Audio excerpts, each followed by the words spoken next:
हर एक स्टूडेंट का ये ड्रीम होता है कि वो एग्जाम में 90+ % स्कोर करे और बहुत सारे स्टूडेंट्स अपने इस ड्रीम को सच करने के लिए साल भर बहुत मेहनत भी करते हैं, दिन रात एक कर देते हैं पढ़ाई करते करते। और सिर्फ यही नहीं, दिन में 2 से 3 कोचिंग भी अटेंड करते हैं कि कहीं मेहनत में कोई कमी ना रह जाए। लेकिन इन सब के बावजूद भी वो स्कोर कर पाते हैं सिर्फ 70 या 75% के अराउंड। और वहीं दूसरी तरफ होते हैं कुछ ऐसे स्टूडेंट्स जो सेल्फ स्टडी करके बिना कोई भी कोचिंग ज्वाइन किए इजीली एग्जाम्स में 85, 90 और 95% से भी अबव मार्क्स स्कोर कर लेते हैं। एंड आई थॉट कि आप सभी को ये जानकर बहुत खुशी होगी कि मैं भी उन्हीं स्टूडेंट में से एक हूँ जिसने सिर्फ सेल्फ स्टडी के बेस पर अपनी पूरी स्कूल लाइफ में एंड इवन बोर्ड्स में भी अबव 85, 90 और 95% तक स्कोर किए हैं। Hi everyone, you are watching watch a lot और आज की इस वीडियो में मैं आपके साथ शेयर करने वाली हूँ अपना पर्सनल एक्सपीरियंस कि आखिर कैसे मैंने एग्जाम्स में सिर्फ और सिर्फ सेल्फ स्टडी के बेस पर अबव 90 और 95% से भी ज़्यादा मार्क्स स्कोर किए हैं। अगर आप सच में सिर्फ सेल्फ स्टडी के बेस पर एग्जाम्स में अबव 90 और 95% तक स्कोर करना चाहते हो तो सबसे पहले तो आपको अपने दिमाग से ये थॉट निकाल देना है कि मैं इस पर्टिकुलर एकेडमी या इस पर्टिकुलर कोचिंग क्लास को ज्वाइन किए बिना एग्जाम्स में अच्छे मार्क्स स्कोर नहीं कर सकती। बहुत सारी कोचिंग क्लासेस और बहुत सारी एकेडमीज ये क्लेम करती हैं कि स्टेट का टॉपर हमारी कोचिंग में पढ़ता था या डिस्ट्रिक्ट का टॉपर हमारी कोचिंग में पढ़ता था, और यही सब चीज़ हमें अट्रैक्ट करती हैं उन कोचिंग क्लासेस और एकेडमीज़ को ज्वाइन करने के लिए। लेकिन वो कोचिंग इंस्टीट्यूट वाले ये नहीं बताते कि इनके कोचिंग के सिर्फ 2 या 4 बच्चे ही मेरिट लिस्ट में आए हैं, बाकी सब तो नॉर्मल ग्रेड से ही पास हुए हैं। और वहीं हम इन सभी कोचिंग इंस्टीट्यूट्स की एडवर्टीजमेंट से अट्रैक्ट होकर इनमें एडमिशन ले लेते हैं और अपना पूरा साल इन्हीं कोचिंग्स में इन्वेस्ट कर देते हैं। और वहीं दूसरी तरफ जो स्टूडेंट सेल्फ स्टडी के लिए मोटिवेटेड होते हैं वो अपने न्यू एकेडमिक ईयर स्टार्ट होते ही स्ट्रेटेजी के साथ पढ़ाई शुरू कर देते हैं। तो अब सेल्फ स्टडी के लिए मैं आपको बताऊंगी कुछ ऐसे इंपॉर्टेंट पॉइंट्स जिनकी हेल्प से कोचिंग से पढ़ने वाले स्टूडेंट को भी सेल्फ स्टडी से अच्छे मार्क्स स्कोर करना बहुत ईजी लगेगा। हमारा पहला पॉइंट है make a proper plan for study. जब हम सेल्फ स्टडी की बात करते हैं तो यहाँ जाहिर सी बात है, हम सेल्फ स्टडी की बात करें हमें खुद से ही अपना सारा सिलेबस कंप्लीट करना पड़ेगा। अगर हम खुद से ही अपना सारा सिलेबस प्रॉपर टाइम तक कंप्लीट करना चाहते हैं तो अब हमें डेली के टारगेट्स बना के पढ़ाई करनी पड़ेगी। अब बहुत सारे बच्चों को इसमें कंफ्यूजन होता है कि हम खुद से अपने डेली के टारगेट्स कैसे बनाएं कि आज हमें क्या पढ़ना है, कल हमें क्या पढ़ना है, परसों क्या पढ़ना है। तो ऐसी सिचुएशन में आप अपने स्कूल के सिलेबस के साथ चलिए, यानी कि आपकी स्कूल में पर डे क्लासेस में जो हो रहा है आपको वो होमवर्क कंप्लीट करना है और उसी के साथ आपको अपने स्कूल के सिलेबस के साथ चलना है। फॉर एग्जाम्पल, अगर आपकी टीचर ने आपको लास्ट वीक में कोई चैप्टर कंप्लीट करवा दिया है, अच्छे से आपकी क्लास में पूरा कंप्लीट हो चुका है, तो नेक्स्ट वीक तक आपको वो चैप्टर फुली याद होना चाहिए।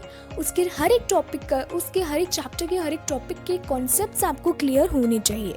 इस तरीके से आप डेली टारगेट्स बना के अपने सिलेबस को कंप्लीट रख सकते हो। हमारा सेकेंड पॉइंट है take a test on every weekend. आपने अपने ऑनगोइंग वीक में जो कुछ भी पढ़ा है, भले ही वो किसी भी सब्जेक्ट से रिलेटेड हो, आप उसका हर वीकेंड पर एक टेस्ट लीजिए।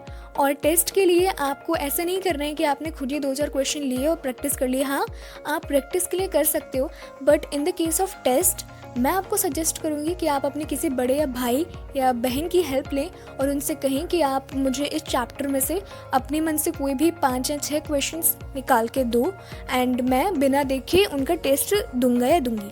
ठीक है, सो आप लोगों को उन क्वेश्चंस को लिखना है बिना देख के। एंड रिटन टेस्ट ही मैं सजेस्ट करूँगी क्योंकि एग्ज़ाम भी हमारा रिटन ही होता है, वर्बल नहीं होता ना। तो आप रिटन टेस्ट लीजिए और उसके बाद उसमें देखिए आपने क्या क्या गलतियाँ की हैं, उनमें सुधारिए। तो इस तरीके से आपको अपने पूरे वीक की जो भी आपने पढ़ा है, स्टडी की है, आप खुद को एनालाइज कर पाओगे कि मैं कितने अच्छे से पढ़ रहा हूँ या मेरी पढ़ाई कितनी अच्छी चल रही है। हमारा थर्ड पॉइंट है टेक हेल्प ऑफ फ्रेंड्स। अगर आप कोई भी चैप्टर पढ़ रहे हो, क्योंकि आप सेल्फ स्टडी से पढ़ रहे हो तो ऐसा तो हो नहीं सकता कि जो भी आपको क्लास में टीचर पढ़ा रही हैं ऐसा हर स्टूडेंट के साथ होता है कि जब भी टीचर क्लास में पढ़ाती है, कोई ना कोई टॉपिक ऐसा होगा जो आपको थोड़ा कम समझ में आया है, लेकिन आप डर की वजह से टीचर से नहीं पूछ पाए हो कि मैम इसका मीनिंग क्या है या फिर इसका मतलब क्या है। बाद में आप अपने दोस्तों की हेल्प लेते हो कि यार तुझे समझ में आ गया, तुझे आ गया तो बाद में मुझे भी समझाती हो। ऐसा हर स्टूडेंट के साथ होता है, कई बार होता है। तो ऐसी सिचुएशन में जब आप टीचर से पूछने में डर रहे हो या फिर टीचर ने आपको क्लास में वो टॉपिक पढ़ा दिया और आपको वो समझ में भी आ गया, लेकिन घर पे आके जब आपने उसका दोबारा रिवीजन किया तो आपको वो कुछ समझ में ही नहीं आ रहा, तो ऐसी सिचुएशन में आपको ऐसा नहीं करना है कि वो टॉपिक नहीं आया तो छोड़ दो।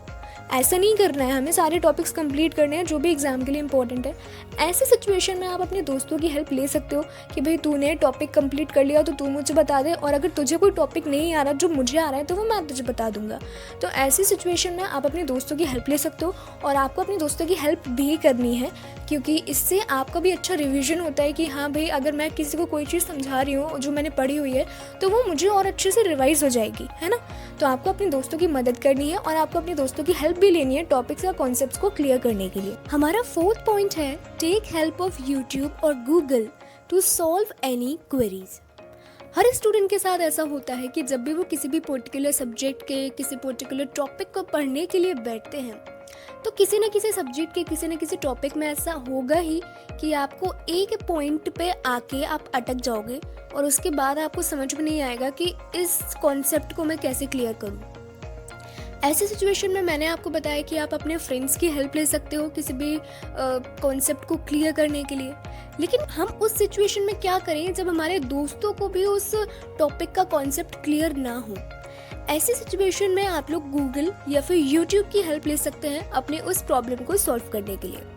स्पेशली अगर आपकी प्रॉब्लम किसी पर्टिकुलर ऑब्जेक्टिव क्वेश्चन से रिलेटेड है, जो ऐसे सिचुएशन में आप लोग गूगल की हेल्प ले सकते हैं। लेकिन अगर आपको किसी टॉपिक का डिस्क्रिप्टिव नॉलेज चाहिए तो ऐसे सिचुएशन में मैं आपको सजेस्ट करूँगी आप यूट्यूब पे जाओ, क्योंकि ये मेरा पर्सनल एक्सपीरियंस रहा है। मुझे जब भी किसी टॉपिक की डिस्क्रिप्टिव नॉलेज चाहिए होती थी, यूट्यूब पे मैंने वो टॉपिक डाला, उसे सर्च किया, एंड स्पेशली मैं हर चैनल पे जाके नहीं देखती थी कि कौन ज़्यादा अच्छा पढ़ा रहा है कौन नहीं। नो, आपको इसमें भी बहुत स्मार्टली काम करना पड़ेगा। सबसे पहले आप अपना टॉपिक डालिए, स्टार्टिंग में ही आप एक YouTube चैनल ऐसा पर्टिकुलर फिक्स कर लीजिए कि हाँ भाई मुझे अपने सारे कॉन्सेप्ट इन्हीं टीचर से क्लियर करने हैं। कोई एक टीचर आप ऐसे YouTube पे फाइंड करके सिलेक्ट कर लीजिए जिनका पढ़ाया आपको सबसे अच्छे से समझ में आ रहा है और आप उनका पढ़ाया बहुत जल्दी ग्रैब कर पा रहे हो, ठीक है ना। ऐसे टीचर को आप एक फाइंड कर लीजिए और बस उसी चैनल को फॉलो कीजिए, और जहां आपको कोई भी पढ़ाई में डाउट आए सीधा उस चैनल पे जाइए और उस चैनल की जो वीडियो है आपको डाउट को क्लियर करने वाली उसे ओपन कर लीजिए।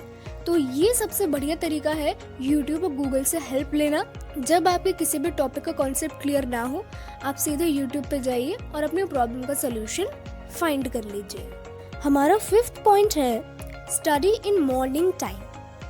ये बात साइंटिफिकली भी प्रूवन है कि जो स्टूडेंट सुबह अर्ली मॉर्निंग में उठ के पढ़ाई करते हैं ना, मैं होमवर्क करने की बात नहीं कर रही हूँ, यहाँ रिटर्न होमवर्क की बात नहीं हो रही है, यहाँ बात हो रही है अर्ली मॉर्निंग में उठ के किसी सब्जेक्ट को पढ़ने की, उस कॉन्सेप्ट को क्लियर करने की और पॉइंट्स को याद करने की। क्योंकि देखिए, अगर आपका कॉन्सेप्ट क्लियर हो गया, आप अपनी लैंग्वेज में आंसर परफेक्टली लिख सकते हो, लेकिन कुछ आंसर्स के पॉइंट्स आपको याद करने पड़ते हैं, हेडिंग्स आपको याद करनी पड़ती है। तो वो स्टूडेंट जो अर्ली मॉर्निंग में उठ के सुबह याद करते हैं, उनका ब्रेन बहुत ज़्यादा शार्प हो जाता है। सोचिए कितना अच्छा होगा ना एक स्टूडेंट के लिए कि अगर आपने सिर्फ 1 या 2 बार किसी टॉपिक को पढ़ लिया अच्छे से और वो आपको याद हो गया, आपको उसको बार बार रिवीजन करने की ज़रूरत ही नहीं है। बच्चे स्टूडेंट्स जो होते हैं वो बार बार रिवीजन क्यों करते हैं? क्योंकि वो ग्रैब नहीं कर पाते, और ग्रैब कर भी लेते तो भूल जाते हैं। यही प्रॉब्लम होती है स्टूडेंट्स के साथ, मैक्सिमम स्टूडेंट्स के साथ तो यही प्रॉब्लम होती है कि रिवीजन में इतना टाइम देना पड़ता है क्योंकि हम चीज़ों को भूल जाते हैं। भूलते इसलिए हो क्योंकि आप एक ही बार में टॉपिक के कॉन्सेप्ट को अच्छे से ग्रैब नहीं कर पा रहे हो। सबसे ज़्यादा ज़रूरी है अपने ब्रेन को बूस्ट करना, और वो बूस्ट करने का बेस्ट तरीका है अर्ली मॉर्निंग में उठ के किसी भी सब्जेक्ट को याद करना। ये मेरा पर्सनल एक्सपीरियंस है। मैं डेली सुबह 5 या 6 बजे उठ जाती थी। डेली रूटीन में, एग्ज़ाम टाइम में तो सुबह 4 बजे उठती थी। डेली रूटीन के टाइम में 5 या 6 बजे मैं उठ जाती थी एंड 4 से 5 घंटा अर्ली मॉर्निंग में उठ के सिर्फ याद करती थी मैं। होमवर्क की बात तो मैं इवनिंग में आती है। होमवर्क आपको करना है, दोपहर पढ़िए, शाम पढ़िए, आराम से करो। लेकिन जब लर्निंग की बात आती है तो अर्ली मॉर्निंग के 4-5 घंटे दे दो, बिल्कुल इनफ है। 4-5 घंटे अगर ढंग से याद कर लोगे ना तो 8-8, 10-10, 15-15 घंटे पढ़ने की भी ज़रूरत ही नहीं है। दिन के 4 से 5 घंटे भी सुबह अगर याद कर लोगे ना तो बहुत बढ़िया रह जाएगा। इसलिए अपने दिमाग को बूस्ट करने के लिए बेस्ट तरीका है सुबह डेली अर्ली मॉर्निंग में उठ के 4 से 5 घंटे नहीं तो कम से कम 2-3 घंटे ही कर लो, उतना ही इनफ है। ओके, सो यहाँ कंप्लीट हो जाता है हमारा 5th पॉइंट। हमारा 6th और लास्ट पॉइंट आता है do theoretical homework in the evening time.